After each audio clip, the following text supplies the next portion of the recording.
was the fighting arena. No. Well done, Jenkins. I wasn't told. I'm never told. All right, well, Suns fan here with Jenkins for this game 1 of a best-of-5 between T1 and VP. Both teams have looked very good. This, of course, is a rematch, as VP did win the previous series in the upper bracket finals 2-1, but all 3 games, for the most part, could have gone either way. These teams are definitely evenly matched. You are correct, Sun Man. It seems like both of these teams have excellent late-game decision-making. They can change up what they're doing as the game is going. They're really good at figuring things out. They're not just one-trick ponies that do one style. As you can see, T1, look at this draft. This looks like an alliance draft to me. Magnus, Wyvern opener. Yeah. It's PA either with the Empower. Yeah. It's either respect or disrespect. Maybe a bit of both. We'll find out in the post-game interview if they do end up winning here, as looks like T1 are able to get 3 out of 4, if I'm not mistaken here, as they're going to pick up that last one. So not too bad start for T1. Yeah. And yeah, let's talk about these lineups, because obviously the Doom, TA, Kunkka we saw from DM. He played a literally the best Kunkka game I've ever seen for that kind of a build. And we see a support silencer. Talk to me about this hero, Jenkins. It makes sense against the Magnus plus the Winter Wyvern opening. You have 2 heroes who are heavily reliant on bursting people with those 2 ultimates. And Silencer is just about the biggest buzzkill hero in the game for that. But I agree with what the panel was saying, that maybe a bit of what has made this hero fall off is the amount of good dispels for the global silence. Yeah, that's true. I mean, even neutral items are giving dispels these days, so that is definitely... I mean, yeah, I never really thought about that, but I mean, this hero isn't picked. Do you think that's the main reason towards it? Maybe not the main reason. Another problem is the laning is a little bit weak, but you know, when you're playing with a Magnus on the enemy team and a Doom in the safe lane, then the lane's always going to be a little bit weird, so it does feel like a decent game for it. Mm-hmm. And then on T1 side, as we have a pause here, we talked about the Magnus. We've seen that before many a time. And Empower PA. So, I mean, PA, when she was a little bit more popular, Battle Fury was the build. And the Battle Fury has just kind of been essentially deleted, it feels like, from most heroes in the game. The Empower kind of replaces that. So, in theory, that's why I'm guessing. Figure out what exactly they can do with PA to make it work. And Echo Saber was a pickup. I've seen a couple of Diffusal Blades.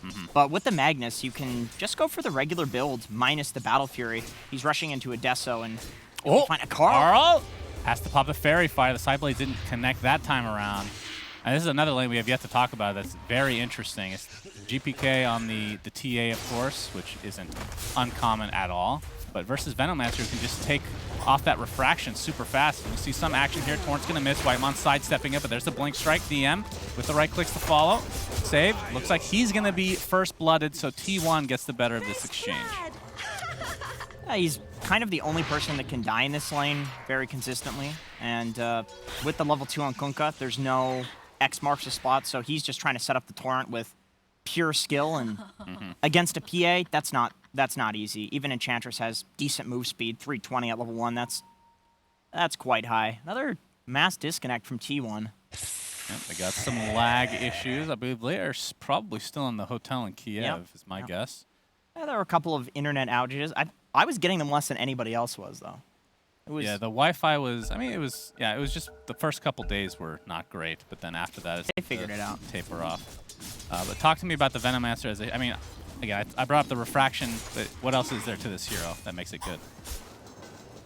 Veno can take over TA's jungle. That's something. You've got the Plague Wards, and that's some of the best area control in the game, if not the best area control in the entire game. And so you can go into the TA's jungle, take up the Ancients, but you do need a supporting cast behind you. Veno can't do that alone. So these other side lanes need to go quite well for this to happen. We see Kingslayer just harassing the absolute crap out of Cuckoo, and Glaives of Wisdom are super annoying.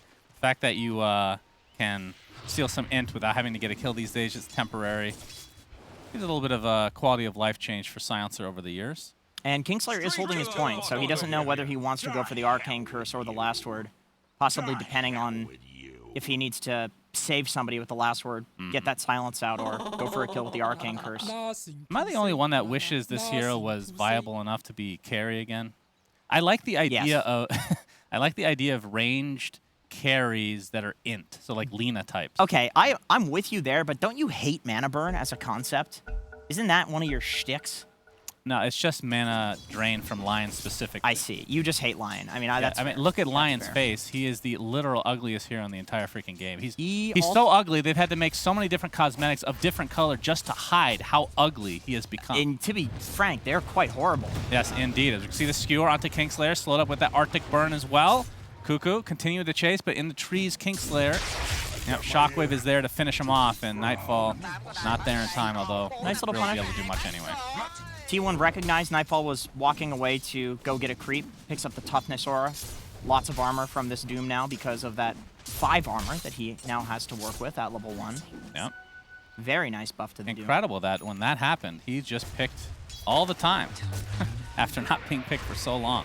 But when you play position 1, as we're going to see, oh my, the Earth Spike was there just to cancel the Tornado. Save is taking heavy damage, though, as the Chicken is actually going to fall before being able to kill off the Leon.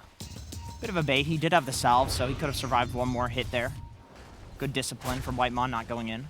Yeah, so continue. I mean, I'm really curious to see if DM goes for the same build he did in the series that we cast, because that was absolutely epic. That was... He went shard like right away, right? Yeah. I remember what the actual build-up was. He's going for Urn Pipe, this time around. pipe shard, I think, is what he went for. Yeah. But he has the Urn this time, so really valuing that extra bit of damage. Yeah, Mana for sure. regen stats. Kingslayer. I mean, look at this damage to Zephyr. Zephyr really can't do anything about it. Nice miss there, though. Definitely planned that one. Laning against the Silencer in terms of harass is a big pain. The problem with Silencer is the fact that he's so squishy, he can feed. But in a situation like that, where you're 1v1 trading with a support, it feels really good to be Silencer. And back to the position 1 Doom. Is there, I mean, do you build any differently on this hero? Or is it the same kind of I build, don't you just think get so. it faster? No, I think the concept of this Doom late game taking 2 heroes out of a my. fight. All right. Oh, the X is just a little bit too slow, as it's actually 23 Savage not even getting the kill, but also getting X back into range of these creeps a little bit faster. Is this the first time we've seen DM Kunkka lose a lane? I think it is. 31-5 for 23 Savage and 26-2 for DM. I mean, he's not doing terribly. He's not getting dumpstered, but usually VP plays off of a completely snowballing offlane Kunkka. That's true. Yep, that's the first time in memory at least, but it is against T1, of course, so their laning is nothing to scoff at for sure. Yeah, they did get dumpstered by the Kunkka, so they looks like they have a Phantom decent Strike answer. is there with the Enchanta slow. Torrent will connect, but DM is in quite a bit of trouble here. No reinforcements on the way. This is going to be yet another kill, this time to 23 Savage on the very important DM that we've been praising thus far. Save. Looks like he might get the Courier. Indeed, Earthspike only going to connect on a creep, though. But he looks to be just trying to dance his way out of here. That disgusting face of his. Not save, the Lion specifically. Whitemon has Enchant up soon. Nice double stun. Yeah, he is more than fine, and the slow comes out into Zephyr as well as GPK, able to secure himself an Illusion Rune. So at what point does Aveno start bothering the TA? Because so far, he's doing just fine. It does look like he's doing just fine. The traps are a problem. The Sentry Ward coming out from Carl is definitely something that is much needed. GBK is doing a really good job at keeping his distance, so Carl's not able to gale him, but you have to be careful, because this isn't one of those lanes that TA wins, or that Vena wins by just farming. You kill the TA. And so it's all about getting a gale when the TA walks up a little too far. Nightfall going to get that Scorched Earth off. Have the Doom available as well. Can they actually chase him down, though, is the question. He's going to go into the trees. We have some TPs coming in, trying to juke around. We see the Gale into the Poison Nova. Nightfall is just going to TP out, and the deny is there from Carl. So, in essence, nobody really dies. Favoring VP slightly because they force out the mid laner rotation. Maybe favoring them heavily if they get a decent chunk of damage on this mid tower. This is very important. Does have that Blightstone to help him out. We've seen a lot of TAs do that throughout the major, where the enemy mid laner leaves and then they just dumpster the tower. Yeah, Save getting caught out here. The Gale has nowhere to go, but GPK trying to get the return kill at the very least, but he gets skewered back into the tier 2 RP as well. Still has that refraction up, but finally tries to attempt the TP out and will be successful. Actually, to the tier 1 mid. as he has a full bottle to work with. Oh, and a trusty shovel. How nice. Yeah, not bad, not bad. Nice TP in from Cuckoo, of course, with that bot lane death. Oh! Oh my! Oh, okay. That is definitely the rune to get. Not so bad. I mean, that kobold is the end of me, personally. That thing's the worst. Walking around with tranquil boots, it spawns, punches you. It's like, I'm only killing you out of spite. Yeah. You're not even worth the gold. This is true. Killing you. People just leave it. They don't bother. Yeah, GPK at half HP, so he does have to be a bit careful here as the tomatoes are going to be harassing him a bit as we're seeing here we go. Impact move of the shovel. Yes! Oh, that was such Look at this efficiency. Oh, he bottled a little bit too quick there, yeah, to be fair. that's a bit. Not fully efficient there on GPK, but that's okay. A little bit of nerves getting to GPK here, it looks like. Yeah, definitely the nerves. I believe the tomato was running at him, so that's it is gotta quite be a some scary sight, yeah, for sure. You don't expect to see that. All right, but T1, I mean, this is against a Doombringer, so the fact that they're only up, I mean, they're up technically is a good sign for them to start this game out. Goes both ways, though. We have Magnus plus PA on one side, and then on the other side we have a Doom. So both lineups are kind of supposed to outfarm the other, and it cancels out. All right, fair enough, fair enough. 23 Savage is just going for straight Desolator after he picked up those treads, so that's pretty cool to see. And as we see a Hex in the bot lane, the 3-man gank from VP will be successful onto Zephyr. So in this instance where you're given essentially this farm from the Empower onto the PA, Deso, BKB, and then do you fight? Because typically in the old days, as in 2 months ago, it would be Battle Fury, Deso, BKB, then you fight. I think with just the Deso you can probably fight. Okay. Because you have these other heroes to set up for you and protect you. It's very difficult to fight into a Winter Wyvern Curse and a Magnus RP. At the very least, you can use these to protect your carry. Just literal AoE stuns. Worst case, you use them and the carry jumps away. Right. All right, well, Nightfall picked up his Midas. He is top net worth and doing very well. He already used his Doom, which, you know, it's one of those things where sometimes you're sitting on this spell for a really long time, but has gotten pretty good use out of it thus far. Night Slayer still only level 4, so no global signs to come, although I'm not sure who took the Tome on their team. Might have been Whitemon, or maybe they're still delivering it, not sure. Either way, what kind of impact is the global silence going to have this game? Because do you have to itemize to try to get like a Lotus Orb or a Greaves or something like that to be able to work around it? Not necessarily. I think one problem with picking Silencer into Magnus is that, yes, Magnus is based pretty hugely on winning team fights with RP. That is a factor. But also, you hit creeps, you farm stacks. Veno's the same thing. You can control areas of the map with the wards and get farm that other heroes couldn't get. So T1 is perfectly fine with farming and just ignoring the global by virtue of not fighting. You just if the global never gets used, it's not a problem. Yeah, and you can see Carl going for the Invoker build. Brown Boots, Spirit Vessel, and now Midas is next. So we are seeing like a huge resurgence, I feel like, in Hand of Midas in the last 3 weeks, I want to say, that it was just not built on basically any hero. Maybe Doom and Invoker are the only two, but now we're just seeing it almost every game from these teams. I really wanted to ask in the interview T1 about their Midas, like when they think Midas is good, because like you said, you don't see it. It's only like late into the major that we started seeing it. But unfortunately, or fortunately, Whitemon was the interviewee, so he's a support player. I'm sure he's just like, God damn my cores, why are they buying Midases every game? I didn't want to, spark any. I forget, was past it trauma. T1 or VP that had 2 Midases, and we were talking about how they had to just kind of delay because they were against kind of a push lineup, and then they ended up just winning with the Midases shortly after. Yeah, that was VP. That, I literally don't even understand the concept here. You're going to see the Earth Spike into the boat and the death again for Mr. Zephyr himself. So 1K net worth lead here for VP, as obviously Doom is carrying the load here. Here's my theory on the Midas, and keep in mind, I'm an idiot. Okay, yep, we need that. So it's hard to push towers because of TPs. They're huge now, right? You can TP in a long distance in any of these trees. You cannot just Quelling Blade trees down and prevent TP locations now. So that's one thing. Pushing is hard. And then number 2, there's all of these little tree paths to hide in now. So juking around the map and delaying the game is much easier than it was before. Before, if you split pushed, you would die. And these days, if you think that your team is good at hiding and being annoying, and T1, these are the guys building Midas, this is exactly what we see their supports doing every game, just sitting in trees, feeding or TPing out at low HP. And so I think that lends itself to playing this kind of delayed, there's a timer on you because we have Midas's style, because you think you can delay the game for long enough that the Midas is coming to play. That's at least my theory on it. So what you're saying is Hand of Midas recipe will be increased by another 100 gold.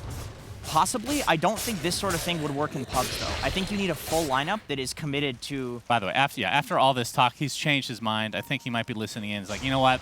I'm sick and tired of them talking about Hand of Midas. Let's just go for a heal set. It's more like if Sunsfan and Jenkins are saying that this is good, it's got to be complete garbage. I never said it was good. I'm just interested that people are buying. You're pretending to be interested in what I was saying. No, Hand of Midas is an interesting item. I'm not making that up. As Nightfall has his Blink Dagger now, and you can see that VP is smoking on a couple member here. Carl will be a very big kill if they want to go for him. They can see the courier is on its way.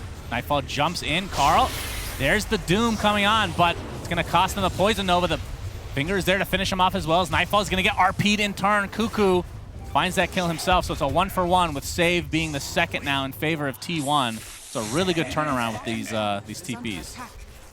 I'm realizing that this was a really great Veno pick for more reasons than just the fact that it counters TA. Of course, you also have the Kunkka, which the Veno counters because the boat wears off eventually, and then all of the Veno dots will kill the target. But also, if you Doom Veno and he gets all of his abilities off, the Doom was wasted. So it seems really good to just put the Veno in front and have him be the Doom target. And Global Silence was used in that fight, which... I have to go back and see if that was actually a little bit too early or not, but I mean T1 ends up on top in terms of the trades there overall. But still, very even game as expected between these two juggernaut teams. I mean, if I was picking, I know this is a little biased because we just watched the animation or whatnot, but top 4 teams in the world, these two would be in them. And VP is the only one that's like the question mark just because of the LAN performances. Yeah, I agree. But when you see them play online, it's just night and day from what we saw at the major itself. There seems to be a correlation between teams that have a lot of fun, that are high rank, and winning. People that have fun are good. That's not always true. I mean, EG at TI5, that was a miserable group. That's true. I can confirm that. I think everybody can confirm that's pretty obvious from afar. As Zephyr still in the trees here, Save, trying to wrap around. Yep, there we go. The Hex. Earth Spike to follow with the Urn. And the Shark is coming. This will be an eventual kill onto Zephyr again, which, again, he's been kind of doing this thing on the Winter Wyvern, just trying to create space. You talked about the idea of just hanging around in the trees, delaying the push, and classic Zephyr. That's what he's doing. He expects this sort of thing at that point, and I think T1 does as well. But it's something you have to do if you're VP. You can't let a support sit there and counter push and delay. They're basically putting the onus on you to dive them to get that tower. So VP, they do it. As DM looks to be... I thought he was finishing the Spirit Vessel. Maybe it's on the way right now, but either way, he's going for the pipe next. Maybe the Spirit Vessel's... Yeah, there it is. Okay. Yeah, figured that much. Casual Hood against the Veno. This does make sense. Yeah. It's one of those things that just the healing over time, as well as the magic resistance, is enough often to survive through all of the Veno spells. Yeah, I just hope to God that he goes again for that shard, because that's going to be very, very entertaining. A GPK with so much damage right here. You see the X marks into the Torrent. That's going to be a freebie onto Whitemon as we have mass disconnections in the middle of the fight. Oh, that's not good timing. Not good timing at all. Then again, I suppose they're global, so it's not like they could have pressed spells. This is true. But Veno does have a Yules. Yeah, we can see that the Doom is applied right now to Cuckoo on the Magnus. So he's probably going to die here as well. And the Global Silence, it's almost done though, so we'll see if the Venomancer can do anything. I mean, they do have the Yules, so that takes off the Global. Although at this point, it's no point in using it probably. And yeah, this is going to be a freebie with the Finger of Death charge. Double kill for DM, and we'll see if they can turn this into a Roche potentially. Deso now onto GPK. And with this 5v3 situation. I mean, this is the beauty of having a Venomancer. You can always put these wards to at least get some vision in the pit. X marks onto Carl, though. Of course, VP know they have the numbers advantage right here. Nice Yules dodging a little bit there, but the boat is coming. Will connect. The follow-up. Yep. Nightfall jumps in, takes the Poison Nova, basically just to him. He's going to try to TP out, but there's the curse to cancel it. And another pause. Okay. That's just a BM pause on Nightfall. He fed in a pub the other night.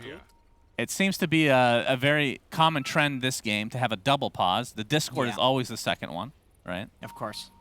GPK was side-blading off of Plague Wards to get that kill. That was one of those very strange long-range poke kills on the Venomancer where if they commit to that, maybe they just die to the Wyvern Curse. And so they had to do that from long range with like 3 different random abilities. X, of course, probably the easiest thing to hit from long range. I think they're ready to go. And Nightfall's in a lot of trouble here. He's getting beat on by his friend. And of course, that Poison Nova is still applied. Oh, he's going to tick out. I guess that was the Poison Sting on top of it. And Zephyr now getting chased. Look at the damage. Trying to get the side blades, but not going to be in range here. And T1 still delaying pretty successfully. And now with Nightfall down, see if VP actually want to continue on here. X marks onto Whitemon, but yeah, no follow-up here. So T1 successfully defend Roche. Did cost them a couple lives, but they'll take it. The Spear Vessel on DM is a real problem for T1 right now. They can't just run a hero in and save them with the Winter Wyvern, which is what most people have been doing to start their fights. They can't even run Whitemon in on Enchantress. You can see how little the healing did there. And if any other damage sources come out, I think Whitemon just dies. He's so squishy at this point other than the heal. Save has a blink, by the way. 18-minute blink on Lion. That seems pretty fast. Yeah, that's very fast. Going for the Ghost Scepter next. So they're going to have that blink Hex. I mean, they have pretty good initiation overall and obviously really good catch. And that's on top of the Global Silence potential. But maybe hasn't had the biggest impact yet. But still pretty early on. The Global? Yeah. It's hard to see the impact of it. That's what I'm saying. It's difficult to see. Because nothing happens, like literally. There's no sound either. You know? That's true. You can't hear the impact everybody. of it.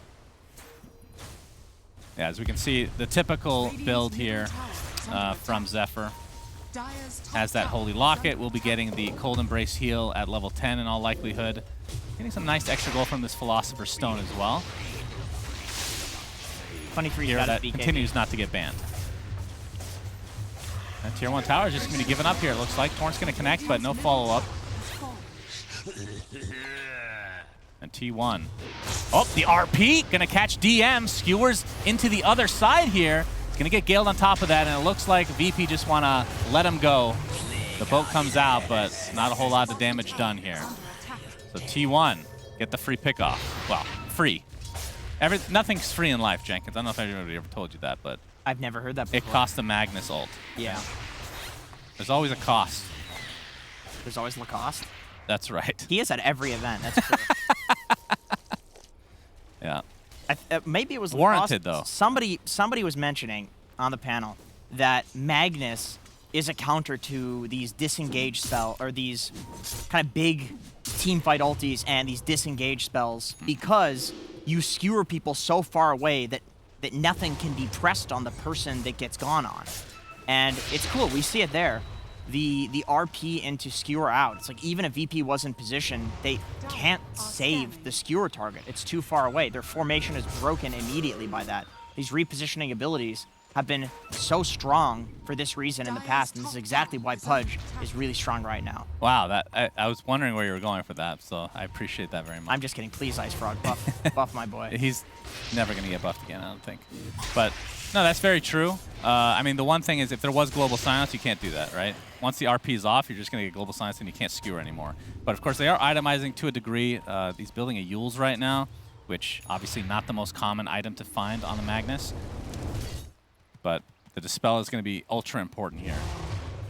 Carl's going for Greaves as well, so we're going to have 2 types of Dispel on him. And the Greaves feels a lot better because you don't have to sit for 2.5 seconds doing nothing, which effectively is a disable whenever he globals. And you know that's exactly what you want. You use that to disable people.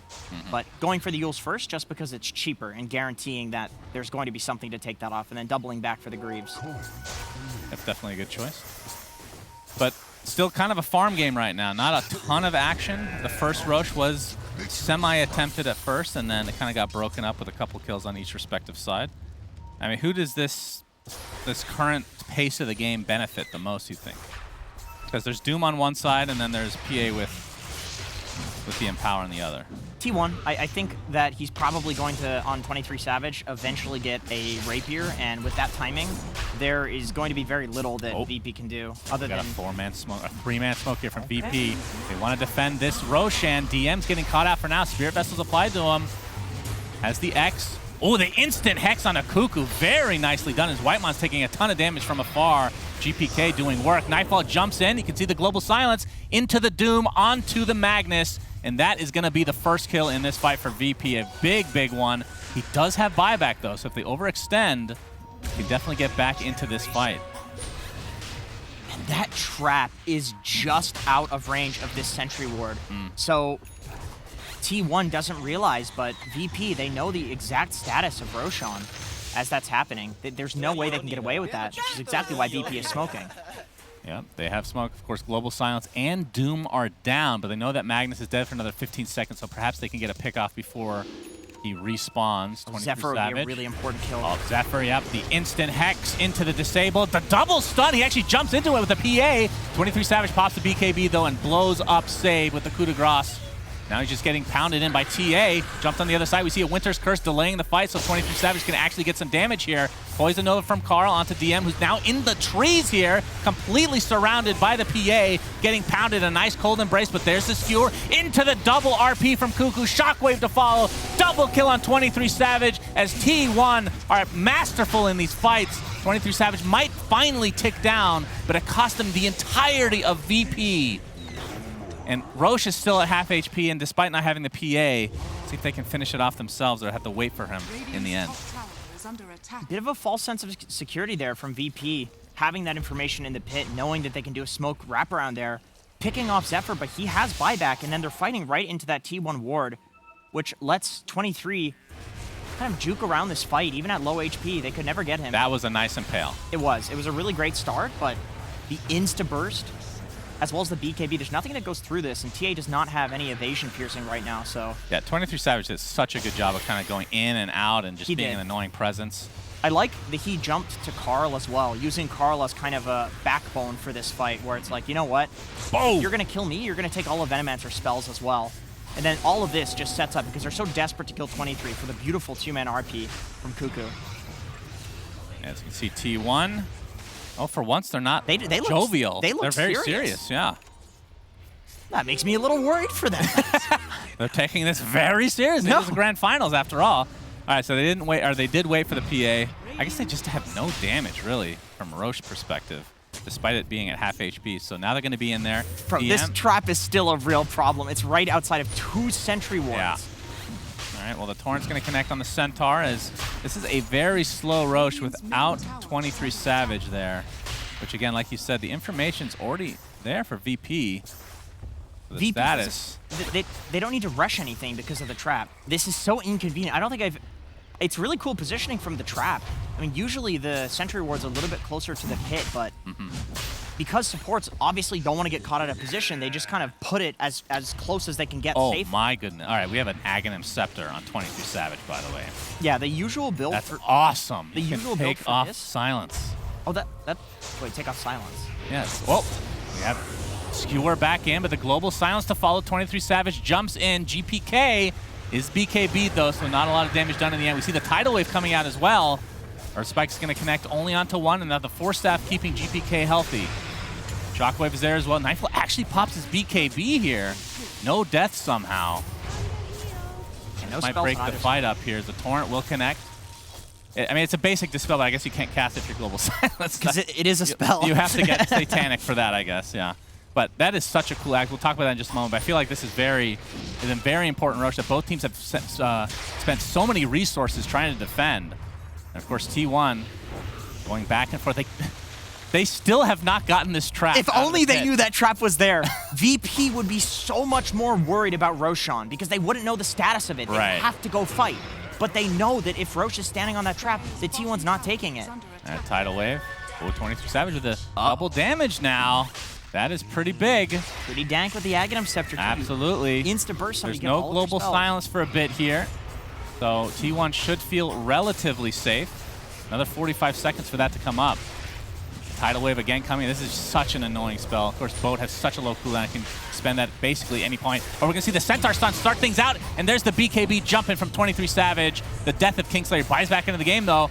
And now the Boat coming in. Look at these side blades from GPK off of the Plague Wards. Like you said earlier, they might be able to steal this. GPK now in the pit. Whitemon trying to get in there as well. Cuckoo misses the skewer, though. Roshan is snatched. GPK takes it for himself. 23 Savage now trying to get out, gets Doom, but it's the Lotus Orb Doom. So that has 2 targets that can't do anything now. All right, Cold Embrace applied to 23 Savage. Now the Curse applied as well as TA is just beating the crap. That's going to be a dieback onto Kingslayer. Now the chase is onto 23 Savage, but the Doom has finally run out. And now he's going to jump in and absolutely blow up everybody. GPK does get out the Refraction. Finally, the Aegis is popped. Nightfall in the triangle, looks like he's going to be 5, but GPK is completely surrounded. Double kill for 23 Savage. So VP, they get the Aegis. T1 gets the Roche, technically, and it was only Roche number 1. I love watching these two teams team fight. It's crazy. There's so much going on between the tidal waves, GPK hitting the Plague Wards, getting the pure damage, the Lotus Orb, the backline protection coming from T1. 23 Savage constantly playing on low HP. Can he actually get up again? He's constantly playing on low HP. He's doomed, but he's playing around his team. The Greaves are keeping him alive. Like, T1 is playing so together and around the high ground. Look at these side blades, dude. Oh my god. That must have been like max range. Look how low 23 is. And he still did so much in this fight. Yeah. Well, you get fully healed. That does help a lot. Yes, that does help. Look at the tidal wave onto the high ground. Yeah, actually pushed 23 Savage out of the pit. It separates him, but then the Lotus Orb Doom. Yeah. Cuckoo's in position, and then everybody's playing on the high ground on T1. They know if they just frontline with these 2 tanking heroes. This Cold Embrace is so stupid. He's literally unkillable. Finger of Death, they put 2 different ults on him here. Yeah, I don't know, man. This spell's pretty busted right now. But either way, like, the execution from both sides is so crisp. Really a joy to watch both of these teams play. It's got to be so frustrating for either side to lose a team fight. It's like, good lord, what else could we have pressed? And I look at this as a Dota player and I think, I don't know. I really don't know. Okay, well, 23 Savage, yeah. He's finding Kingslayer outside the Roche pit. You can see Saves in there as well. Blinks out the save 3 after the Earthspike comes out, but Kingslayer looks to be mega dead here. Okay, so let's talk about this Aghanim Scepter. Well, first, Doom got an Ags himself. This is a really early one, so this will apply the break, which is huge against PA, obviously. And also lasts for 6 seconds longer for the Doom. So if you get that, you win the fight pretty much every time, I feel like. And the fact that it disables the coup de grace as well, actually. So you're even right-clicking. Like, typically, if you're one of these heroes that gets Doom, you can still right-click to some degree, but PA is literally useless now. That's a really good pickup. The interesting thing about this Aghanim Scepter that 23 got is if he gets jumped by Doom, he's got that little bit of fade time where he can disjoint as Doom is casting it, and then he can blink away. So instead of going for something along the lines of a Lincoln Sphere, he's trusting that, oh, speaking of the Doom, no vision. Oh, did they even see Nightfall? They briefly saw him. Okay. But it's a cool concept to... Yeah, so basically, Blur has a much lower cooldown. You can instantly cast it. It'll give you a basic Dispel, but of course you can't use it when silenced. 0.5 seconds of Vanish, which is enough to cast the Phantom Strike away and enough for Cuckoo to also put the Lotus Orb on. And then kind of the, well, I was going to say coup de grace, but that wouldn't really make sense. Oh, we're going to have to hold on to that thought here. As Gale will connect on the Nightfall, has to pop his BKB pretty early. Ooh, Lotus Orb. He pumped the Doom, but there's the Winter's Curse. GPK is beating the absolute crap again out of him. There's the Global Silence to follow. Nightfall can't get off his Doom in time. Ends up dropping, but there's the RP. It's only going to connect on to 1, though. It's Kingslayer getting chased by 23 Savage, who now wants to focus on GPK with the Spirit Vessel applied right now. Arctic Burn as well, so no refraction for you. GPK gets Yules right outside his base, and it looks like he's going to be brought down in the end. Triple kill for 23 Savage. He has entered beast mode. I mean, they played that against the Doom perfectly well. GG is called. Wow. Awesome game. T1 is looking mega scary, dude. Both teams. Yeah. It's crazy to see on one side the team fight execution. I've just never seen two teams team fight like this before. Yeah. It feels like it's scattered to a degree, but kind of on purpose. You know what I mean? Like, Yeah, well, they're having their own separate fights sometimes, but yeah, I don't remember who it was masterful. during the major, but they described it like kind of a dance that's happening where you have the, A do-si-do? yeah, certain people going in that they're trying to bait spells on. You have the supports in the back line playing around vision on the high ground that can save. People kind of rotating